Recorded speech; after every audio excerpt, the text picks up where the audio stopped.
Sergeant. Thank you. Sergeant. Hey, Sergeant. The full camera is right to your shot. He said he'd work with you.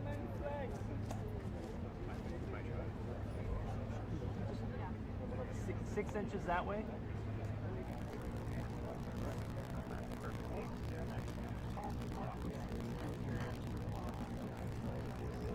One way or 10 feet the other way. Hey, Doug. Doug, can you get in there? Just back. Yeah, the guy right there.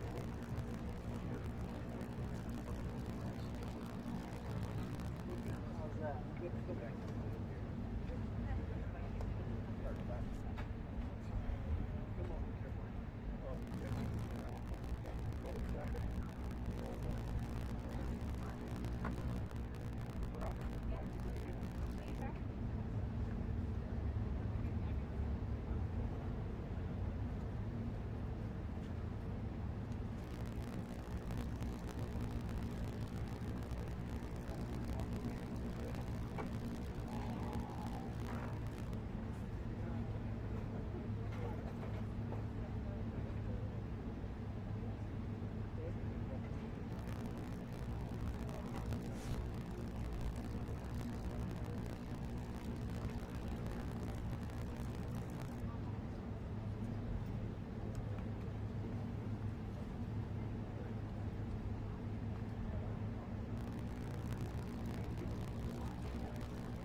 rápido.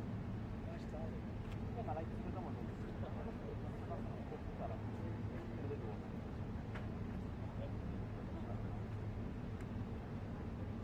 Você vê que sobrar pra também?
Gates open. Is that a raindrop?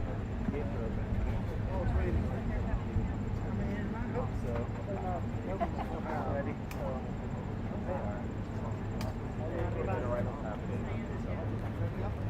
I'm born ready. And for how long will it stay? It'll be fast, but they usually turn and wave and whatever.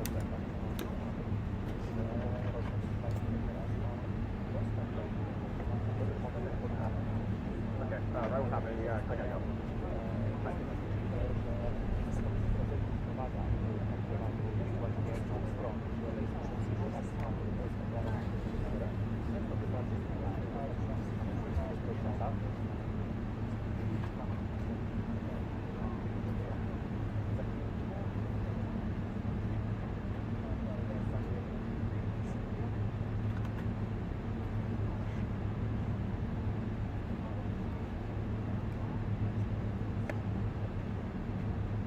Dziękuję, bo ja też mam taką nadzieję. Tak, jestem pomocny.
President Trump, sir, your message to the people of Ukraine as world leaders gather here today.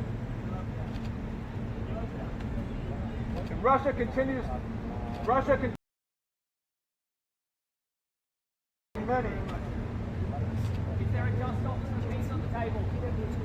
Will you see land from Russia?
You guys good?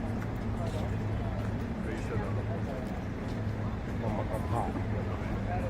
Oh, wait a second. Whether they've got you back there. This one's not so.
Well, thank you very much. It's an honor to have the President of Ukraine with us. We've had a lot of good discussions, a lot of good talks, and I think progress is being made, very, very substantial progress in many ways. We had a good meeting, as you know, just a short while ago with the President of Russia, and I think there's a possibility that something could come out of it, and today's meeting is very important. We have, I guess, the seven very powerful leaders from Europe, and we're going to be meeting with them right after this meeting, and thank you very much for being here. Thank you so much, Mr. President. If I can, first of all, thank you for invitation, and thank you very much for your efforts, personal efforts to stop killings and stop this war. Thank you, and using this opportunity, many thanks to your wife, First Lady of the United States.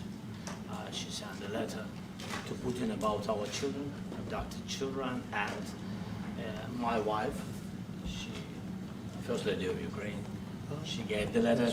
It's not to you, to your wife. Oh, I want it. Yeah. So we're saying this sensitive topic, yeah.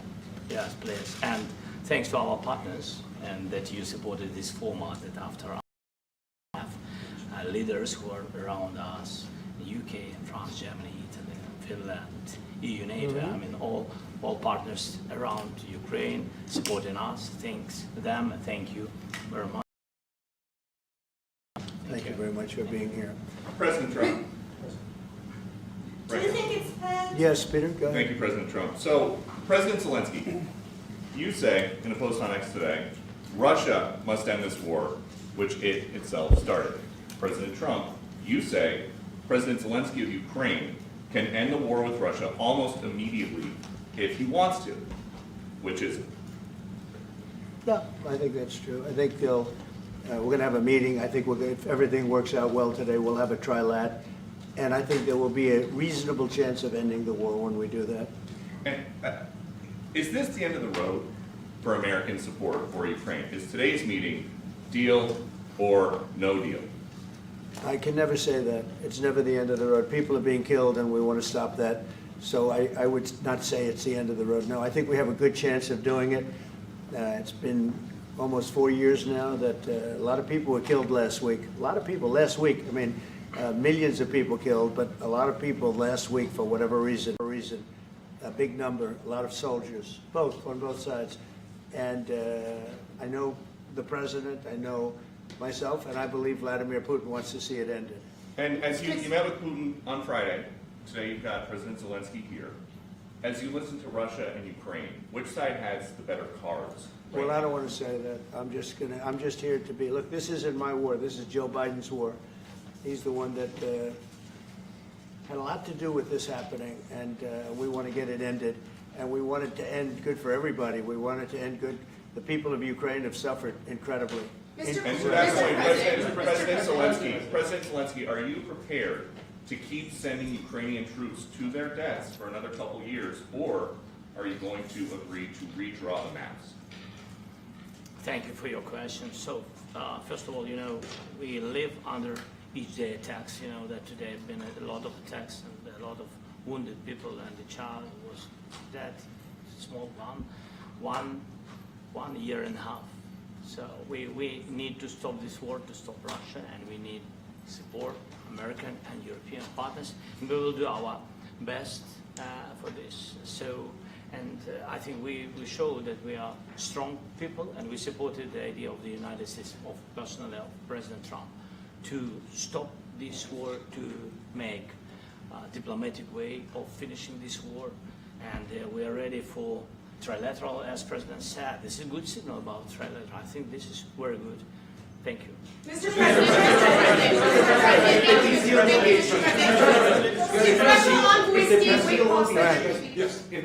if the peace deal will be achieved, are you going to be willing to send American peacekeepers to Ukraine? Well, we're going to work with Ukraine. We're going to work with everybody, and we're going to make sure that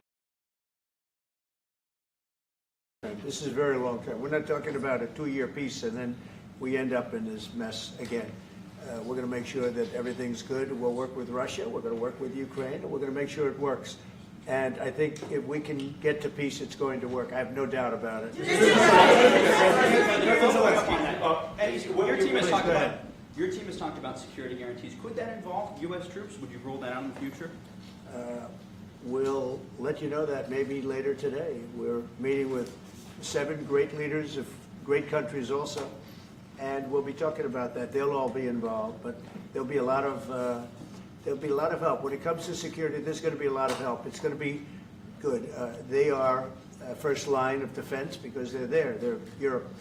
But we're going to help them out also. We'll be involved. Mr. President, Vladimir Putin mentioned that the war will not end without addressing the root causes of this war. Have you had an understanding what are the root causes of this war? Well, look, the war is going to end. When it ends, I can't tell you, but the war is going to end, and this gentleman wants it to end, and Vladimir Putin wants it to end. I think the whole world is tired of it, and we're going to get it ended. It was, I've done 6 wars. I've ended 6 wars, and I thought this maybe would be the easiest one, and it's not the easiest one. It's a tough one. A lot of reasons for it, and they'll be talking about it for a long time, but they'll be talking about the others. Look, India, Pakistan, we're talking about the big places. When you look at, you just take a look at some of these wars. You go to Africa and take a look at that. Rwanda and the Congo, Republic of the Congo. That's been going on for 31 years. And so we've done a total of 6, and we really have 6, not including the fact that we obliterated, and it turned out to be a total obliteration, the nuclear, as you said, the future nuclear capability of Iran. And this one, I think we're going to get solved also. I feel confident we're going to get it solved. Like guarantees or special envoy put forward. Thank you, Mr. President. Can you tell us about your conversations with European leaders and what they need to see to support an end to the war? Yeah, well, we're going to be meeting with a great representative group and 7 very powerful, very big countries and great people, all friends of mine and friends of yours. And we're going to have some suggestions made. They want to see peace. They would like to see peace. President Trump, when in Russia, you said last In night the red, in the red. President Trump, do you think it's fair to, for Ukraine and for Russia to achieve a lasting and durable peace if Ukraine cedes its territories that Russia hasn't yet conquered? Do you think it's a fair peace for Ukraine? We're going to have a lasting peace. Just to answer the first part of your question, we're going to have a lasting peace. I hope it's going to be immediately. I hope it doesn't have to go on. And I think people of the whole world is going to be very happy when that's announced. Mr. President, you posted on social media, Mr. President, a very touching letter from the First Lady. And the letter was hand-delivered to President Putin. And it calls for an end to the war, essentially, because of the children and the children's future. Why did the First Lady feel that letter was necessary? Was it because she believes that Mr. Putin is the aggressor in the war? Is a similar letter being hand-delivered to President Zelenskyy? I felt very strongly. She's watched the same thing that you watch and that I watch. I see things that you don't get to see, and it's horrible. But when she's got a great love of children, she has a wonderful son that she loves, probably more than anybody, including me. I hate to say it, but she loves her son. She loves children, and she hates to see something like this happening. And that goes for other wars too. I mean, she sees the heartbreak, the parents, the funerals that you see on television. Always funerals. We want to see something. It was a beautiful letter. It was very well received by him. And she did ask me to say, she would love to see this end. She would love to see it end. And she says it very openly, very proudly, and with great sorrow because so many people have been killed. Last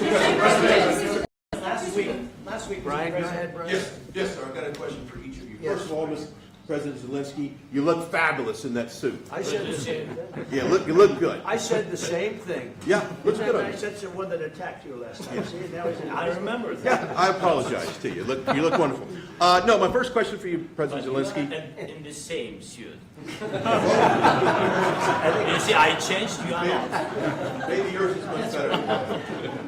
Please. Real quickly, upon peace, God willing we get peace, are you open to holding an election in your country? Yes, of course. We are open for election, yes. We have to do safety circumstances. And a little bit, we need to work in the parliament, because during the war you can't have elections, but we can do security. We need, maybe, how to say, we need a truth, yes, everywhere, in the battlefield, in the sky, in the sea, yeah, to make possible for people to do democratic, open, legal elections. So you say we're ready. during the war you can't have elections. So let me just say 3.5 years from now, so you mean if we happen to be in a war with somebody, no more elections. Oh, that's good. I wonder what the fake You like news this is. idea? Yeah. No. Speaking of news, I got a question for you. This sounds insane for me even to ask this, but do you think the American media really doesn't even want a peace deal because they've seen they've been so critical of you every step of the way as you lead the charge for peace? It's an amazing phenomenon. I said that if in the settlement you got Moscow, St. Petersburg, and thousands of miles around them, they would say the level of hatred and animosity is incredible. That I think are told what to say. But, you know, in solving all of these wars, they don't even write about it. You know, I saw major wars. I saw wars that have been going on for 31, 35, and 37, and a couple of quicker ones. One that was going to... It was a big one. But they don't even write about that. No matter what I do, no matter what, and you know, this is not anything to do with you. It's probably to your advantage in a certain way. But no matter what I do, no matter what deal I make, from my standpoint, you'll come out good. Maybe President Putin will come out good. But they'll say, Trump was absolutely horrible. It's just that, and I've lived with that for a long time. I've lived with it since just before the first election. I used to get great publicity. Now I get the worst publicity anyone's ever gotten in office, but I won in a landslide, so that people understand. They're the only ones that count, ultimately. But I've also had great reporters. I've had journalists that are very good. But it's very sad when you do the right thing. As an example, they said, because of the fact that Vladimir Putin came to American soil, this was a tremendous defeat for Donald Trump. No, it was really wonderful that he did it. It was a hard thing for him to do, to be honest with you. It was the opposite of what they said, but they said it. Now, if he didn't come, they'd say that was also bad for Trump. You know, there's no way. And there's just a great dishonesty of the press, and I think that's why it's lost its credibility. You know, its credibility is at an all-time low. We have a thing going on right now in D.C. We went from the most unsafe place anywhere to a place that now friends are calling me up, Democrats are calling me up, and they're saying, sir, I want to thank you. My wife and I went out to dinner last night for the first time in 4 years, and Washington, D.C. is safe, and you did that in 4 days. I'll tell you, it's safe. I had another friend of mine, he has a son who's a great golfer, he's on tour, and he came in 4th yesterday in the big tournament where Scotty Scheffler made the great shot, and he said his son is going to dinner in Washington, D.C. tonight. I said, would you have allowed that to happen a year ago? He said, no way, no way. He said, what you've done is incredible. And I think the people realize it. But the press says, he's a dictator, he's trying to take over. No, all I want is security for our people. But people that haven't gone out to dinner in Washington, D.C. in 2 years are going out to dinner. And the restaurants the last 2 days were busier than they've been in a long time. Thank Sir, you. I walked around yesterday with MTG. If you could walk around with D.C. be attacked, the city is safe. Yeah, Sir, on the Thank you, Mr. President. Last week you warned of what you called severe consequences if a 30-day ceasefire or any type of ceasefire were not agreed to by Russia. Will there be severe consequences? Does that change because of I your don't meeting think you with need a President Putin? ceasefire. You know, if you look at the 6 deals that I settled this year, they were all at war. I didn't do any ceasefires. And I know that it might be good to have, but I can also understand strategically why, well, you know, one country or the other wouldn't want it. You have a ceasefire and they rebuild and rebuild and rebuild, and, you know, maybe they don't want that. But if you look at the 6 deals that we made peace and you know, long-term, long-running wars, I didn't do any ceasefires. Would I like the concept. You know, I like the concept of a ceasefire for one reason, because you'd stop killing people immediately, as opposed to in 2 weeks or 1 week or whatever it takes. But we can work a deal where we're working on a peace deal while they're fighting. They have to fight. I wish they could stop. I'd like them to stop. But strategically, that could be a disadvantage for one side or the other. But all of these deals I made without even the mention of the words ceasefire. President Zelenskyy, can you explain the decision to offer Ukraine Article 5-like security guarantees, but stop short of pushing for their full membership? Yeah, well, we haven't done anything on that yet. If you look back and you go back long before President Putin, it was always a statement that they would never allow Ukraine into NATO. So that was a statement that was made, but we haven't discussed any of that yet. We're going to be discussing it today. But we will give them very good protection, very good security. That's part of it. And the people that are waiting for us, they are, I think they're very like-minded. They want to help out also. Thank you, President. Thank you, President Trump. Are you disappointed there's no The United ceasefire, States, Mr. President? the United States has already given hundreds of billions of dollars to this war effort in Ukraine. At best, it is a stalemate, and the killing continues. So, President Trump, how much more is the United States willing to give Ukraine? And President Zelensky, how much more do you want? Well, I'll start off just by saying we're not giving anything now. We're selling weapons. This is something before, I guess the number is well over $300 billion. That was under Joe Biden, a corrupt politician, not a smart man, never was. By the way, go back 40 years. He was not a smart man 40 years ago either, but now he's in particular bad. This was done by a corrupt administration that shouldn't have been in, and frankly, if the right results of the election were given, if I were president, this war would have never taken place, and he would have been very happy, because he would have liked to have seen. I mean, they went through hell. He went through hell. This war was that were killed, a couple of million people, a lot of people with soldiers and everything else.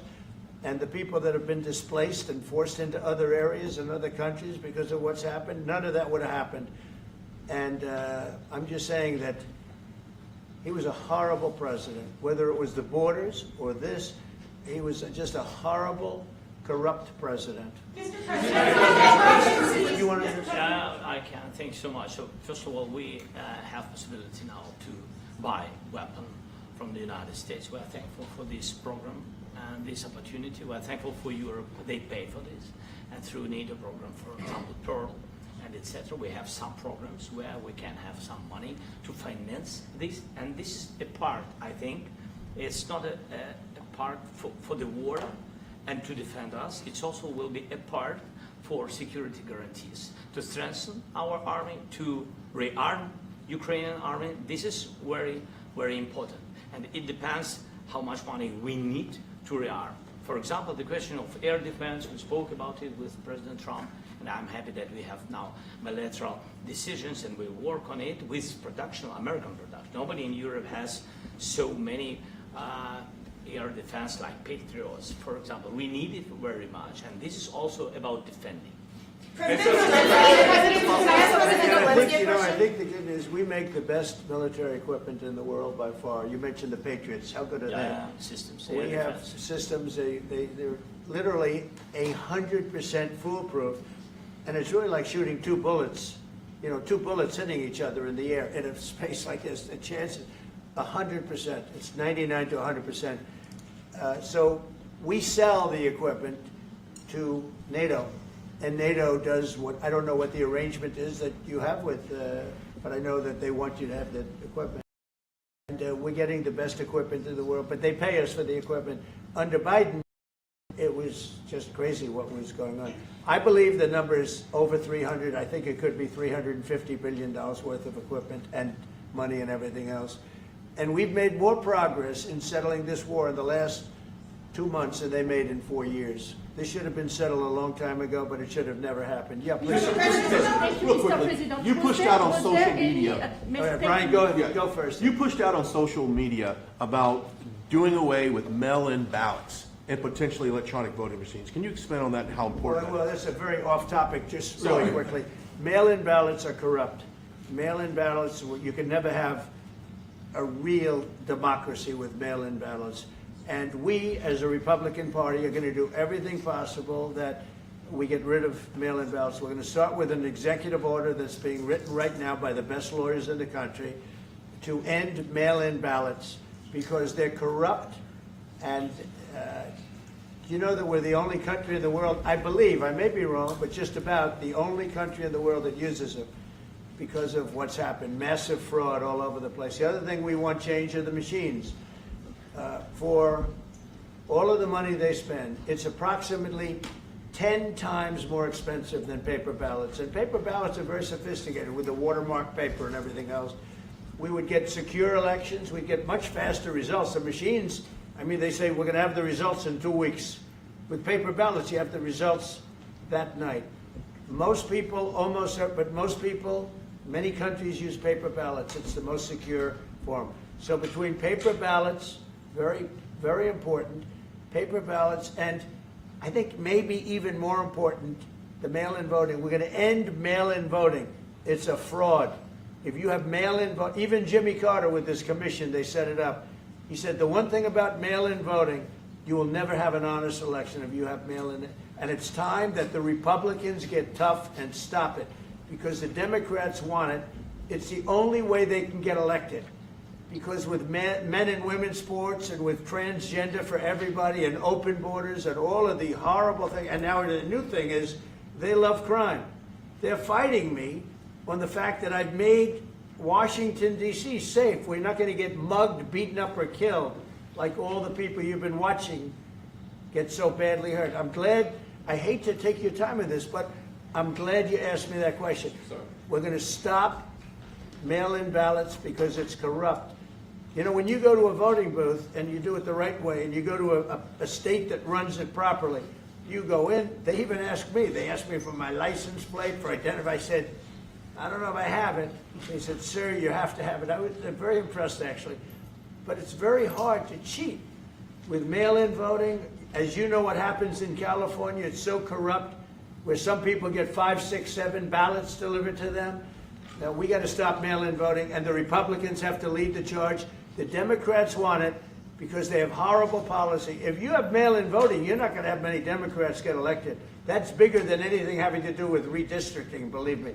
And the Republicans have to get smart. We're not going to have a country. I said for a long time at rallies, you need borders and you need free and fair elections. Those two things, otherwise you don't have. We have strong borders now. In 90 days, Mr. President, we didn't have 0, in 3 months. Not one person came in illegally into our country. In fact, even I find that hard to believe, but it's run by a little bit of a liberal group that put out the numbers, so I guess it's, but 0, 0, and 0. You go back a year ago, 2 years ago, 3, millions of people poured into our. Well, thank you very much. Do you need from President Trump to be able to make a deal? Is it American troops, intelligence, equipment? What is it? Everything. And really, it includes 2 parts. First, strong Ukrainian army. That's what I began to discuss with your colleagues.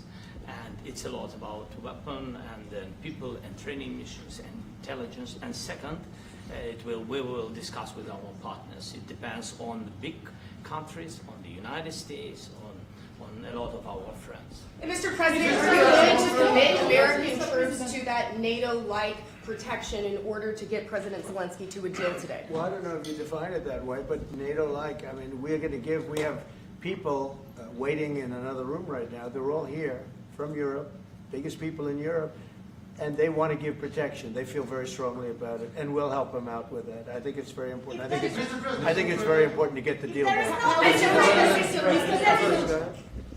You've been involved with the peacekeeping in Ukraine since your first day in the administration. What would you say to the Ukrainian people right now who are suffering under the Russian attacks and hoping that the American people will stand with them?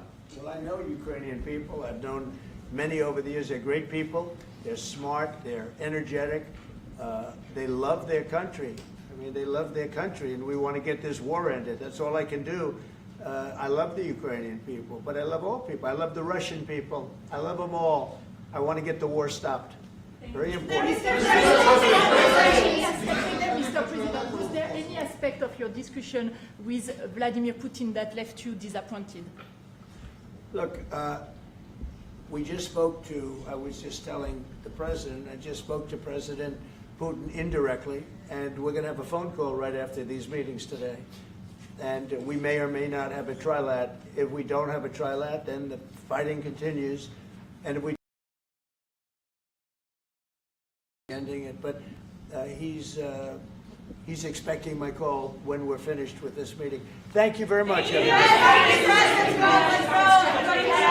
guys. Thank you, guys. Let's go right on top. Let's go, guys. Thank you. Thank you, press. Let's go. Let's go. Move. Come on, guys. Let's go. Thank you, guys. Thank you, press. Thank you. Keep